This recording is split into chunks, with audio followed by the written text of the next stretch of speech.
కంచుకోటలోనూ షాక్లు తగలడంతో వైసీపీలో సైలెంట్ వాతావరణం ఏర్పడింది. కీలక నేతలు ఇంతవరకు ఓటమి అనుభవాల నుంచి బయటకు రాలేకపోతున్నారు. దీంతో ఎక్కడి నేతలు అక్కడే ఉండి పోవడంతో జిల్లాలో పార్టీ కార్యక్రమాల ఊసే లేకుండా పోయింది. ఏపీలో వైసీపీకి గట్టు పట్టున్న జిల్లాల్లో ప్రకాశం జిల్లా కూడా ఒకటి. గట్టిగా కష్టపడితే జిల్లా మొత్తాన్నే క్లీన్ స్వీప్ చేస్తారు అనుకుంటే ఫలితాల్లో పార్టీ పరిస్థితి మొత్తంగా తిరగబడింది. 25 నుంచి 30 ఏళ్లలో ఒక్కసారి కూడా గెలవని చోట టీడీపీ బోణీ కొట్టింది. జిల్లాలో వైసీపీకి 2 స్థానాల్లో విజయం సాధించింది.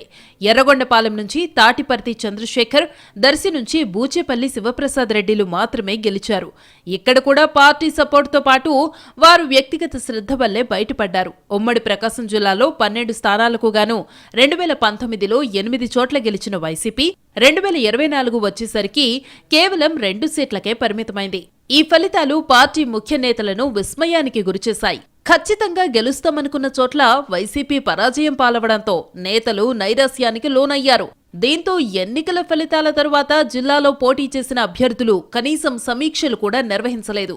ఒంగోలులో పోటీ చేసి ఓడిన వైసీపీ కీలక నేత బాలినేని శ్రీనివాసరెడ్డి ఫలితాల తరువాత హైదరాబాద్కే పరిమితమయ్యారు.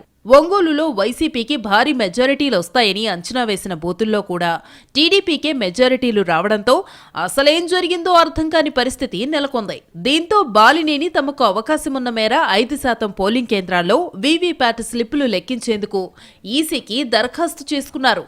త్వరలో ఈసీ లెక్కింపు తేదీలను ప్రకటించే అవకాశముంది.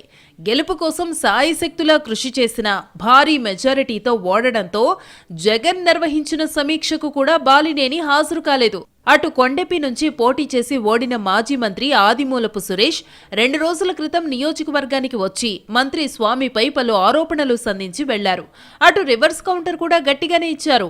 ఏది ఏమైనప్పటికీ గత వైసీపీ ప్రభుత్వ హయాంలో తెలుగుదేశం పార్టీ ఎమ్మెల్యేలు, నియోజకవర్గ ఇన్ఛార్జీలు ఏకతాటిపైకి వచ్చి పార్టీ కార్యక్రమాలను విజయవంతం చేసుకుని జిల్లాలో ఆ పార్టీకి పునర్జీవం పోశారో అదేవిధంగా వైసీపీ నేతలు కూడా జిల్లాలో పార్టీని నిలబెట్టాలని వైసీపీ శ్రేణులు కోరుతున్నారు.